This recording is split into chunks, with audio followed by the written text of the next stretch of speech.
Hey guys, welcome to another episode of Flavor and Fiction.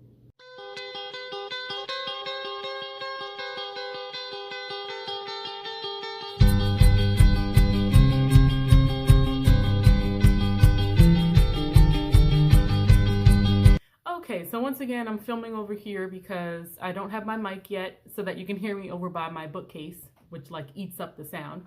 But anyway, so let's get started. Today's book, I actually went off grid from the challenge, and I was ahead of schedule, so I decided to do a little freebie and read something that I've always wanted to read, and that was, I'll put it here, Juneteenth by Ralph Ellison. And most of you who know Ralph Ellison, it's because of Invisible Man. You probably had to read it in high school like I did, and you probably loved it like I did. So this was actually a work in progress when he died. It was supposed to be a follow-up to Invisible Man, and it was supposed to be like a long anthology, I think. And when he passed, his agent, his literary agent, kind of extracted what he felt was like a finished piece in the work in progress. I don't know. And that is Juneteenth, what I read. So that's what we're going to be discussing today. And the ingredient mentioned in the book, they went on a picnic and like they mentioned all these foods, but the one that I chose to be our special ingredient today is walnuts. So we're going to be making banana nut muffins. I wanted a simple recipe because the book was a little complex. It was a bit much. So I wanted something simple for our recipe. So let's get started. So the book starts in the 1950s. It opens up in the 1950s, just when the civil rights movement is kind of getting started. And we are introduced to a senator, I believe his name was Senator Sunrader, a racist white senator who's running on the platform of Black people are dangerous, and it actually sounded kind of familiar. So then we see a Black preacher and a group of Black church women with him trying to visit the senator. And first they're turned away by his secretary, then they're turned away by security, and we don't know yet why they're trying to get to him. So they end up going to his speech. It's like re-election time. So he's giving his campaign speech, and there was an assassination attempt. He was shot several times. When he's in the hospital, he asks for the preacher, which everyone was so surprised because, like, you don't like Black people. Why are you asking for this Black preacher? It was the only visitor that he would allow. So when the preacher goes to visit the senator, he addresses him by the name Bliss. So we know that they have some sort of past here. And the book kind of jumps back and forth between the present at the hospital and giving us some background information as to how they got to know each other.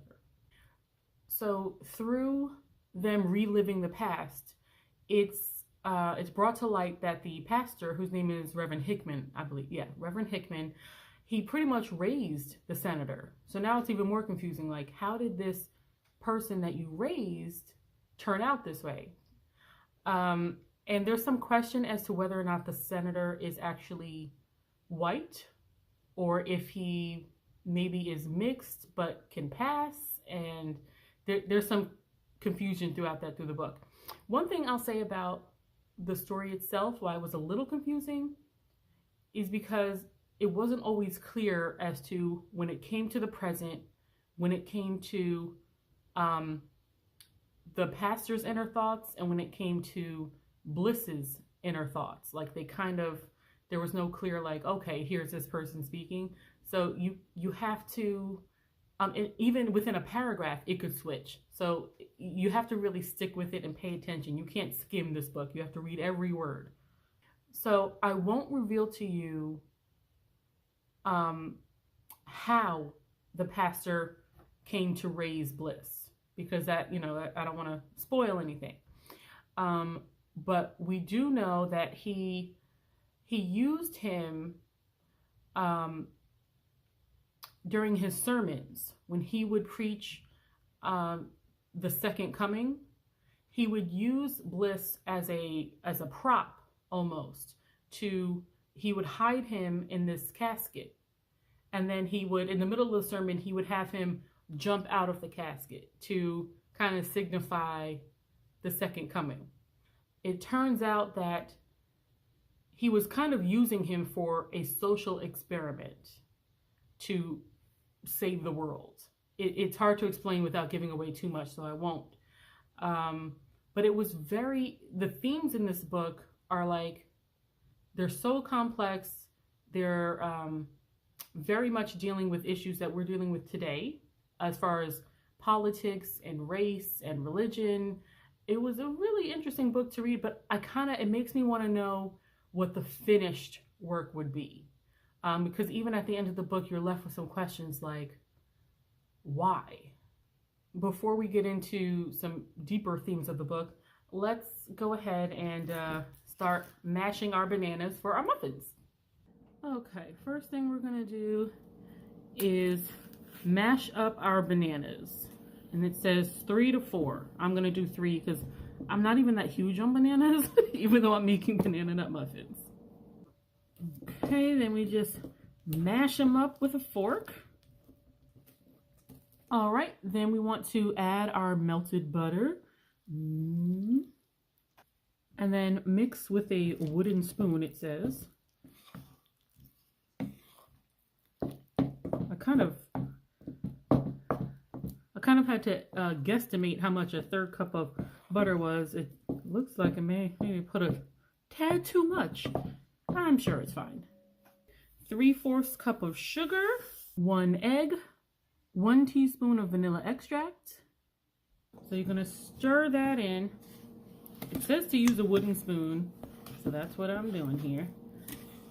And you just want to get the ingredients combined. You don't want to over mix, because that'll mess with the consistency of your muffins. Like, what is a wooden spoon for again? I'm confused. Anyway,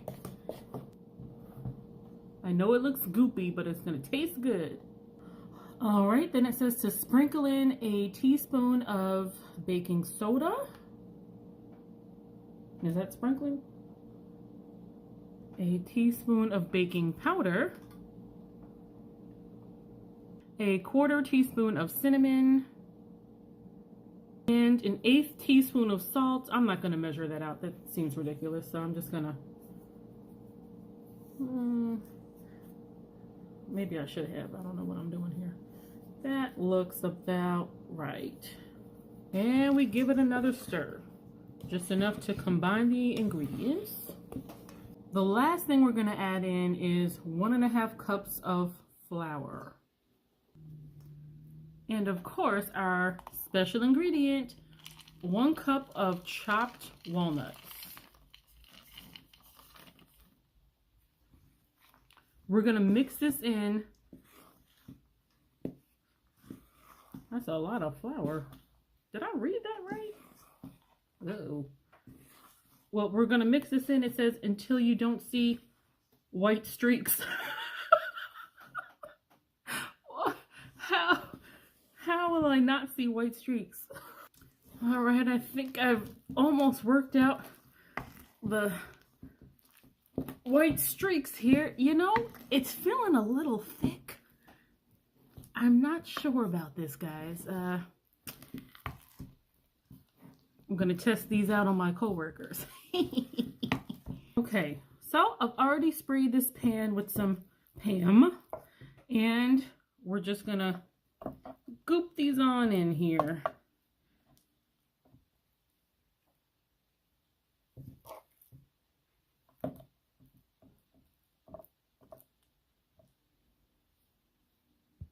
Okay, here we go. I'm gonna go put this in the oven. It's already preheated to 350, and they're gonna be in there for 20 to 24 minutes while we finish talking about the book. Okay, so the muffins are in and we're back to the book. To me, the biggest, maybe not the biggest, but one of the main themes of this book was kind of nature versus nurture. Because we know that people are very much influenced by how they're raised. If someone with, discriminating beliefs raises someone else, obviously they're going to try to pass on those beliefs. Well, I guess that goes for any beliefs, not just discriminating beliefs.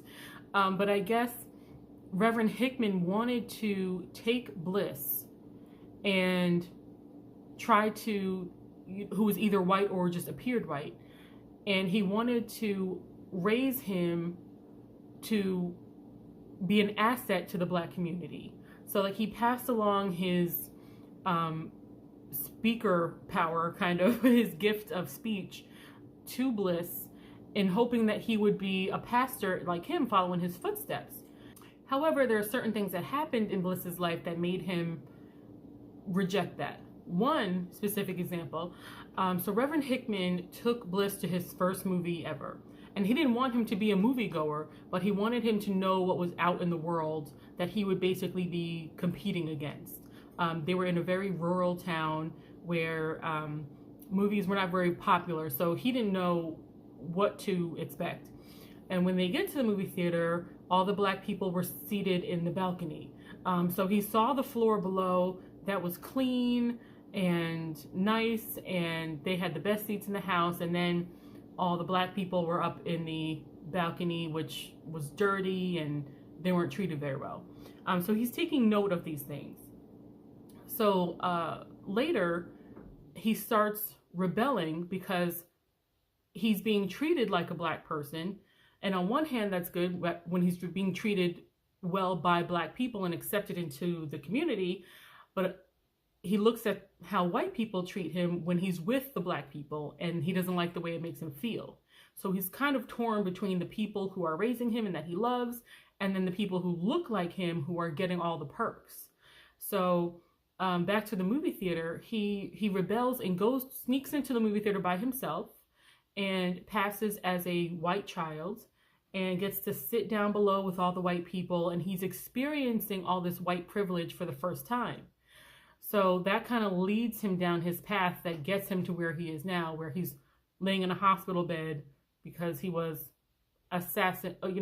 almost assassinated by a Black man for his racist beliefs. So, I mean, this book was, even though it was kind of hard to keep in step with what's happening because the timeline jumps, it was really poignant. And I really think this was a good pick, even though it wasn't technically in the 2019 reading challenge. It was something that I think is going to stay with me for a while, and I definitely recommend it. And I just wish that he could have completed his works before passing away so we could see the complete circle, because just the two works that we have from him are amazing. So that concludes my summary. And the muffins aren't done yet, but I'm going to go get ready for work, and I'm going to take these hot muffins in to my coworkers, but I'm going to try it on camera here so you guys can see how these dense looking muffins came out. They look really good. I'm supposed to poke one with a toothpick or something and see if it comes out clean. It's clean! Okay, it's taste testing time. These came out beautiful. And here we go. Nice and warm.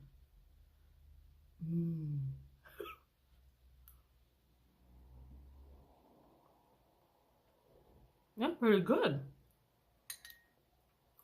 if I do say so myself. All I need is a cup of coffee to go with this. I'm all set. Well, thank you for joining me for another episode of Flavor and Fiction. And be sure to hit the subscribe button and the bell notification and check out all my other videos. See you next time.